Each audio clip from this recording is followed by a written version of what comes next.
Hello students, welcome you all to my YouTube channel. कैसे हैं आप सब? होप सो आप सब बढ़िया होंगे। तो बच्चों, लास्ट क्लास में मैंने आपको डिबेंचर्स का चैप्टर कंप्लीट करवाया। आज देखेंगे हम chapter cash flow statement. Cash flow statement, जैसे कि उसका नेम है, it is the type of statement जिसमें आप क्या रिकॉर्ड करते हैं कि उन सारी ट्रांजेक्शन्स को जिनसे कैश का वेदर इनफ्लो हो रहा है या फिर आउटफ्लो हो रहा है। दो तरह की बच्चों ट्रांजेक्शन्स होती हैं। Some type of transactions are like जिससे उन कैश का क्या हो रहा है, इनफ्लो। अब कैश का इनफ्लो किससे होगा? लाइक कैश सेल्स है, फाइन, या उसके अलावा आपका कमीशन रिसीव्ड है या फिर इंटरेस्ट रिसीव्ड है, और कुछ ऐसी ट्रांजेक्शन्स हैं जिसमें कैश का आउटफ्लो है। सपोज आपने रॉ मटेरियल परचेज करा तो वो क्या है, कैश का आउटफ्लो। या हमने मशीनरी परचेज करी तो फिक्स्ड असेट परचेज करने पे भी बच्चों कैश का आउटफ्लो होता है, एंड नॉर्मल ऑफिस एक्सपेंसेस करने में भी कैश का आउटफ्लो होता है। तो कुछ ट्रांजैक्शंस हैं जिन्हें मैं आपको बताऊंगी कि आपको डिफरेंट डिफरेंट कैटेगरी में किस टाइप से डिवाइड करना है, सो दैट आपकी वो डिफरेंट डिफरेंट प्लेसमेंट्स होंगी and we get to identify कि आपका ऑपरेटिंग डेली एक्टिविटीज़ में कितना इनफ्लो है एंड कितना आउटफ्लो है, एंड फिक्स्ड असेट्स में इन्वेस्टमेंट कितनी करी है, उससे आपका इनफ्लो कितना है अगर आपने कोई मशीनरी सेल करी है या फिर कोई मशीनरी आपने परचेज करी है। तो there are different type of transactions which we need to record here. The best part of this question is, ये बहुत स्कोरिंग पार्ट है, 8 मार्क का क्वेश्चन आता है बच्चों बोर्ड एग्जाम में इसका। And the best thing is कि आपका इससे आंसर टेली करना इट्स क्वाइट ईजी, बिकॉज आपको क्वेश्चन में बच्चों cash and bank balances are given with the help of which you can get the answer. तो स्टार्ट करते हैं इस टॉपिक को, कैश फ्लो स्टेटमेंट को, जिसमें आप ट्रांजैक्शंस रिकॉर्ड करेंगे ऐसी जो इनफ्लो में आती हैं and some transactions which are the part of outflow.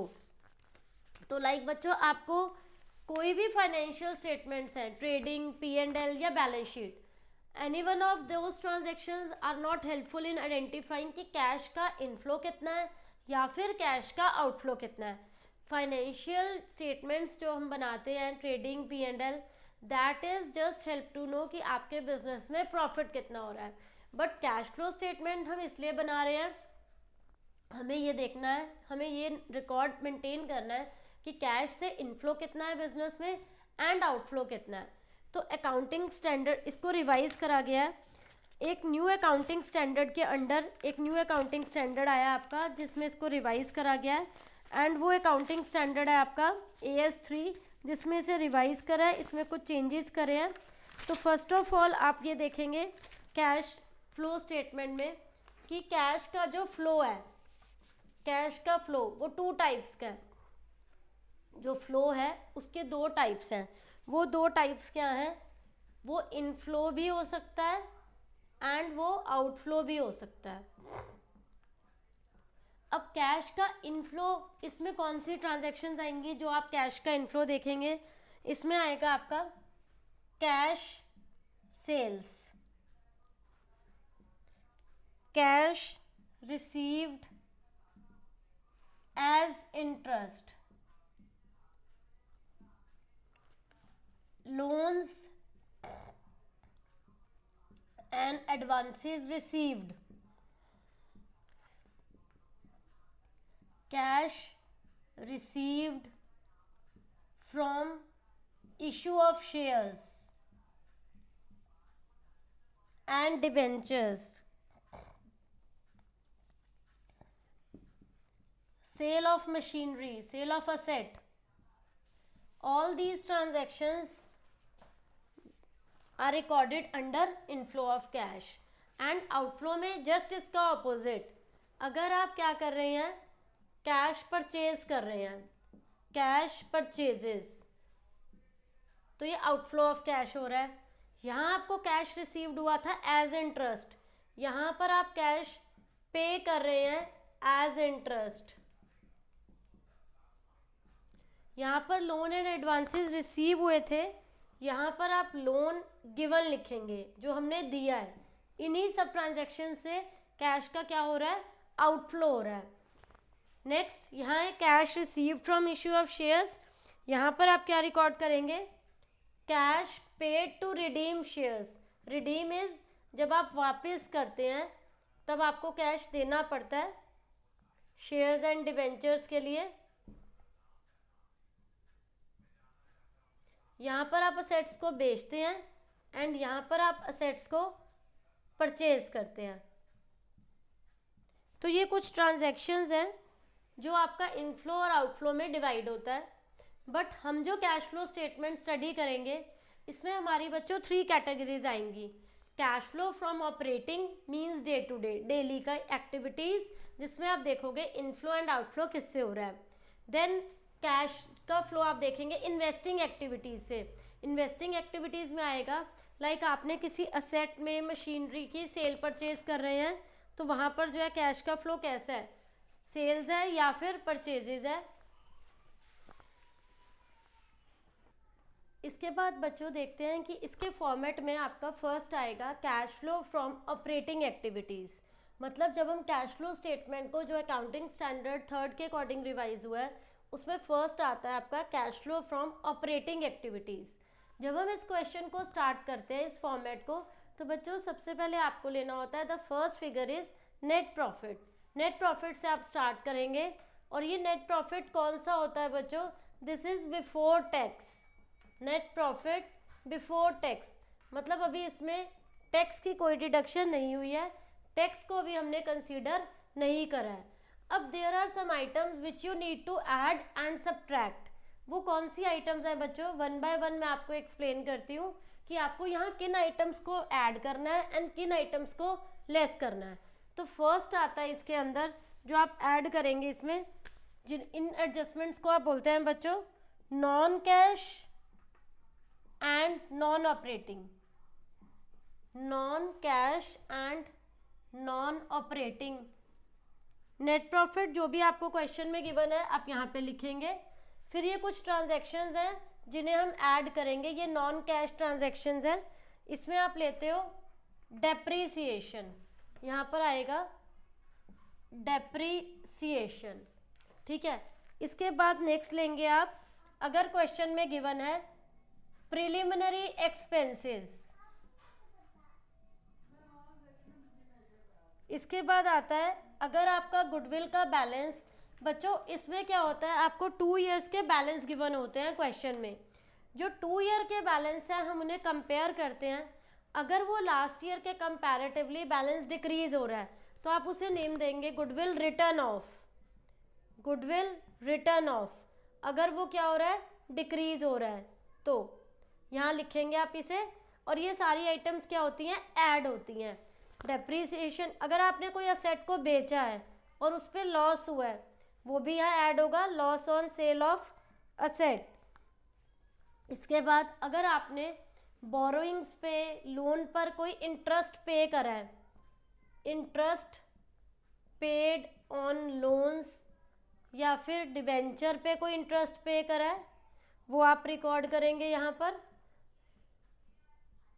Then इसके बाद अगर आपने कोई प्रोविज़न फॉर डाउटफुल डेट्स में इंक्रीज़ हुआ है, प्रोविज़न में इंक्रीज़ लास्ट ईयर के कंपैरेटिवली जो प्रोविज़न है किसका डाउटफुल डेट्स का, उसमें अगर इंक्रीज़ हुआ है तो वो भी यहाँ पर क्या होगा ऐड होगा।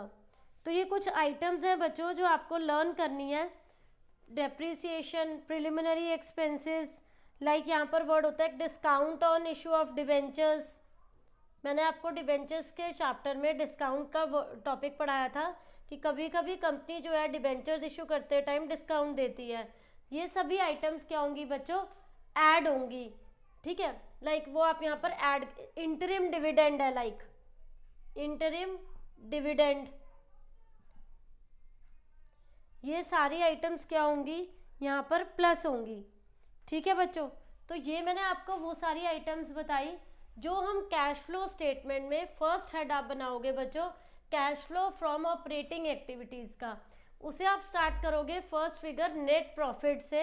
और उसके बाद जो हम ये वैल्यूज़ ऐड करते हैं, ये जो आइटम्स है these are non cash items, मतलब ये नॉन ऑपरेटिंग है, डे टू डे नहीं होती और ये कैश में मेजर नहीं होती, these are non cash items. First of all मैंने आपको वो सारी आइटम्स बताई हैं जो ऐड होनी है। अब मैं आपको वो सारी आइटम्स बताऊंगी जो हमें यहाँ पर लेस करनी है। ये अभी मैंने आपको ऐड वाला पार्ट बताया है, अब मैं आपको यहाँ पर लेस वाली आइटम्स बताऊंगी कि वो कौन सी आइटम है जो आपको यहाँ पर लेस करनी है।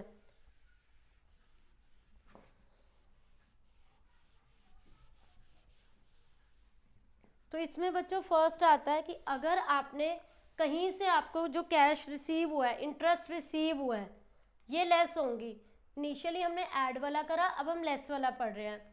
अगर हमें इन्वेस्टमेंट्स पर इंटरेस्ट रिसीव हो रहा है तो वो आप यहाँ पर क्या करोगे, लेस करोगे, इंटरेस्ट रिसीव्ड।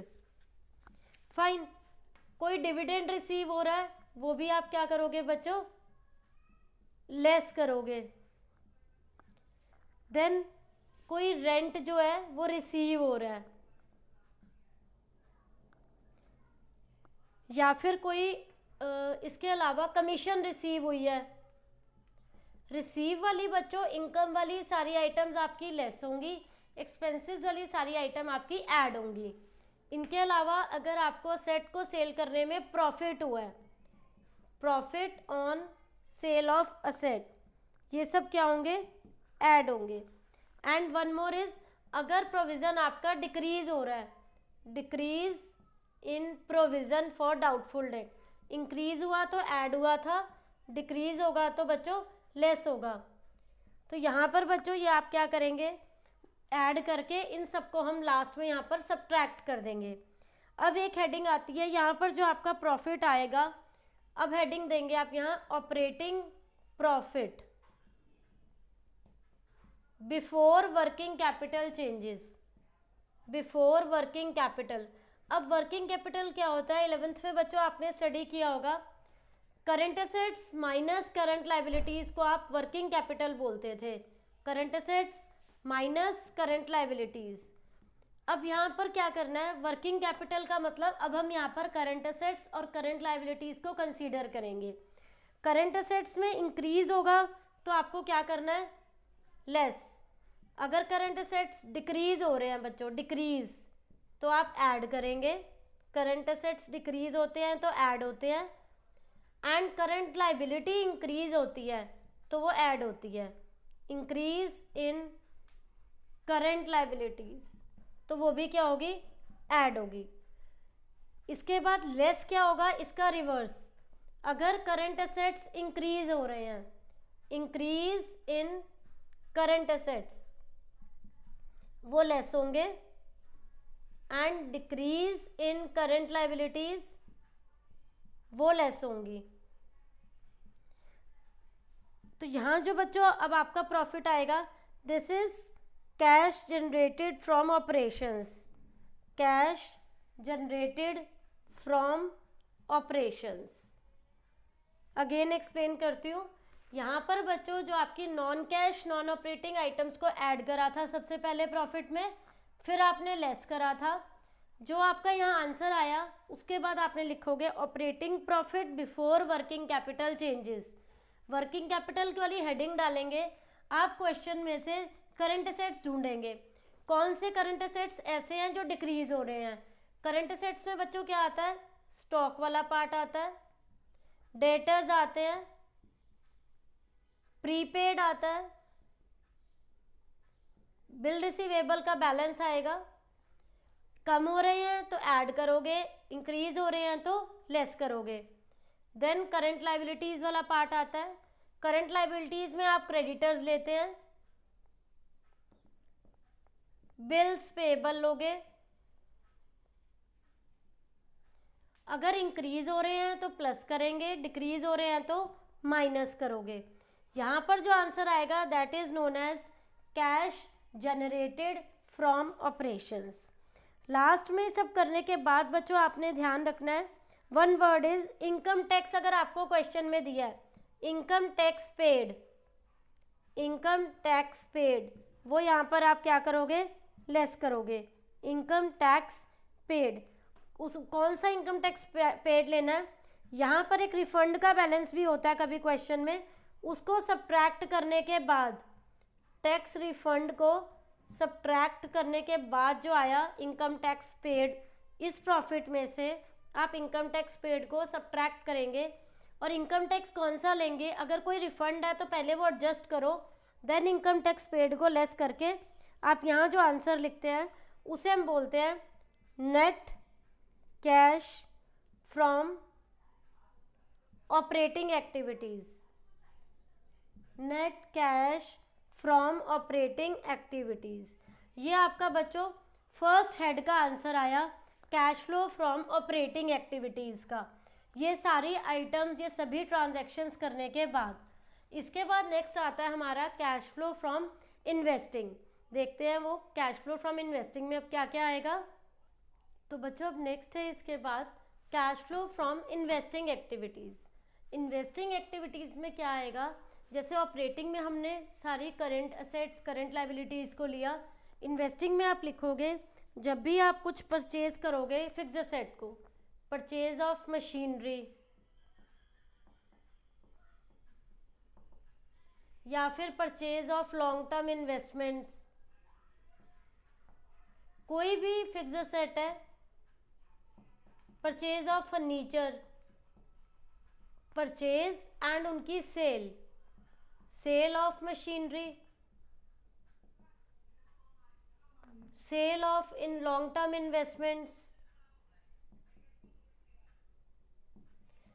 गुडविल का बैलेंस बच्चों मैंने आपको बोला था डिक्रीज होता है जब लास्ट ईयर के कंपैरेटिवली, तो वो ऑपरेटिंग में रिकॉर्ड होता है, and if it is getting increase तो आप उसको वहां पर इन्वेस्टिंग में लिखोगे, परचेज ऑफ गुडविल। आपकी इन्वेस्टमेंट्स पे बच्चों आपको इंटरेस्ट रिसीव हो रहा है, इंटरेस्ट एंड डिविडेंड रिसीव्ड, वो भी यहीं पर आएगा बच्चों। तो ये कुछ आइटम्स ऐसी हैं इन्वेस्टिंग, जिसमें कंपनी कोई भी बिजनेस अपना अमाउंट इन्वेस्ट कर रहा है, पैसा लगा रहा है, तो या तो आप परचेज करते हो या तो आप सेल करते हो। तो फिक्स्ड असेट से रिलेटेड कोई भी ट्रांजैक्शन है वो आप इन्वेस्टिंग में लिखेंगे। इसके बाद बच्चों नेक्स्ट आता है financing, cash flow from financing, this is the third last head, cash flow from financing activities. अब फाइनेंस के सोर्स क्या क्या है हमारे, फाइनेंस में बेसिकली आता है बच्चों इशू ऑफ शेयर्स, अगर कंपनी ने शेयर्स इशू करे हैं वो यहाँ पर आएगा, या फिर कंपनी ने डिवेंचर्स इशू करे हैं वो भी आप यहाँ रिकॉर्ड करेंगे, या फिर कंपनी ने लोन लिया है, लॉन्ग टर्म बोरिंग्स करी हैं उसको भी आप यहाँ रिकॉर्ड करेंगे, लॉन्ग टर्म बोरिंग्स को। Issue of shares basic source है फाइनेंस का कंपनी का, इशू ऑफ डिबेंचर्स भी, लॉन्ग टर्म बोरिंग्स, ये कुछ ऐसी ट्रांजैक्शंस हैं। पहले बच्चों क्या होता था, बैंक ओवरड्राफ्ट का बैलेंस हम यूज़ करते थे while calculating the answer in last. अब क्या हुआ है, इस रूल के अकॉर्डिंग AS3 में जो रिवाइज हुआ है, चेंजेस हुए हैं, अब आप बैंक ओवरड्राफ्ट को आंसर के लिए यूज़ नहीं करेंगे। बैंक ओवरड्राफ्ट का बैलेंस इंक्रीज़ हो रहा है या डिक्रीज़ हो रहा है, अगर इंक्रीज़ हो रहा है तो हम इसमें प्लस करेंगे, increase in bank overdraft. Finance का सोर्स है, आपने ओवरड्राफ्ट का मतलब क्या होता है, लिमिट से ज़्यादा पैसे निकाल रखे हैं बैंक ओवरड्राफ्ट में, इंक्रीज़ हो रहा है तो आप क्या करेंगे, प्लस करेंगे, और उसमें अगर डिक्रीज़ हो रहा है बैंक ओवरड्राफ्ट में तो आप माइनस करेंगे। इनके अलावा अगर कंपनी डिविडेंड पे कर रही है शेयर्स पर या फिर इंटरेस्ट पे कर रही है, रिसीव होता है बच्चों तो इन्वेस्टिंग में आएगा, एंड ऑपरेटिंग में भी बताया था, हर ट्रांजैक्शन 2 प्लेसेस पे आती है। डिविडेंड या इंटरेस्ट रिसीव हो रहा है तो ऑपरेटिंग में माइनस होगा एंड इन्वेस्टिंग में प्लस होगा यहाँ पर, ठीक है। और पेड है तो यहाँ पर डिविडेंड एंड इंटरेस्ट पेड, यहाँ पर माइनस होगा एंड ऑपरेटिंग में प्लस होगा, ऑपरेटिंग में प्लस और यहाँ पर सब्ट्रैक्ट। इसके अलावा रीपेमेंट ऑफ लोन, आपने लोन लिया था आप रीपे कर रहे हैं, सब्ट्रैक्ट होगा यहाँ पर, फाइन। आप रीपेमेंट कर रहे हैं शेयर्स की या डिबेंचर्स की, जो भी आप वापस दे रहे हैं शेयर्स या डिबेंचर, जिन आइटम से बच्चों, जिन एक्टिविटीज से कैश का आउटफ्लो हो रहा है वो सब यहाँ पर सब्ट्रैक्ट होंगी। शेयर्स इशू करे पैसा आया प्लस होगा, लॉन्ग टर्म बोरोइंग्स पैसा आएगा प्लस होगा, अगर आपका बैंक ओवरड्राफ्ट इंक्रीज हो रहा है प्लस होगा, डिविडेंड पे करा लेस होगा, रीपेमेंट ऑफ लोन सब्ट्रैक्ट होगा। तो ये कुछ ट्रांजैक्शंस हैं, ये आपको करनी है। उसके बाद आपका तीनों हेड्स का, दिस इज बी पार्ट, ये आपका बी है, ये सी है, एंड ऑपरेटिंग वाज ए। इन तीनों को आप बच्चों क्या करेंगे, प्लस करेंगे, ए प्लस बी प्लस सी। लास्ट में आप क्या करेंगे, यहाँ पर आंसर निकालने के लिए हम इन सबको क्या करेंगे, ऐड करेंगे, और उसमें हम ओपनिंग कैश इक्विवेलेंट को भी ऐड करेंगे, सो दैट हमारा आंसर मैच कर जाए। लाइक मैं आपको एक्सप्लेन करती हूँ प्रॉपरली। आपने तीनों हेड से, तीनों से आंसर कैलकुलेट कर लिया, ऑपरेटिंग से, इन्वेस्टिंग से एंड फाइनेंसिंग से। आपके तीनों, ऑपरेटिंग को ए नेम देंगे, इन्वेस्टिंग को बी एंड फाइनेंसिंग को सी। आपका जो यहाँ पर टोटल आया है, इस टोटल में बच्चों आपको क्या करना है, एक आपको आइटम दे रखी होगी क्वेश्चन में, कैश का बैलेंस। आप इसके अंदर cash and cash equivalents beginning का, ओल्ड ईयर वाला आप क्या करोगे, इसमें बिगनिंग वाला प्लस करोगे, तो आपका यहाँ पर जो मैच करेगा वो cash and cash equivalents closing वाला होगा। अगर ये आपका मैच करता है तो आपका आंसर बच्चों करेक्ट है, अदरवाइज आंसर में मिस्टेक है। अगेन आई एम रिपीटिंग, आपने 3 हेड्स मेंटेन करे, ऑपरेटिंग, इन्वेस्टिंग एंड फाइनेंसिंग। तो ऑपरेटिंग, इन्वेस्टिंग और फाइनेंसिंग का आपने यहाँ टोटल करना है, ए प्लस बी प्लस सी। इस टोटल में कैश एंड कैश इक्विवेलेंट्स का जो बिगनिंग का है, स्टार्टिंग का बैलेंस है कैश का, वो इसमें आप ऐड करोगे। अगर वो टोटल क्लोजिंग के मैच कर जाता है, जो cash and cash equivalent question में क्लोजिंग दे रखा है, that means your question is absolutely correct, आपने बिल्कुल ठीक सॉल्व करा है। And if it is not matching, तो इसका मतलब हमारे आंसर में कुछ प्रॉब्लम है, which we need to check. तो बच्चों होप सो आप सबको ये क्लियर हो गया होगा। ये न्यू टॉपिक था आप सबके लिए, तीनों हेड्स में जो मैंने आपको बताया कैसे कैसे आपको एडजस्टमेंट करनी है। कल से हम नेक्स्ट क्लास से इसका क्वेश्चन स्टार्ट करेंगे। तो होप सो बच्चों आप सबको ये टॉपिक क्लियर हो गया होगा, कोई डाउट नहीं होगा। Still you are having any doubt, please ask in comment section. Thank you.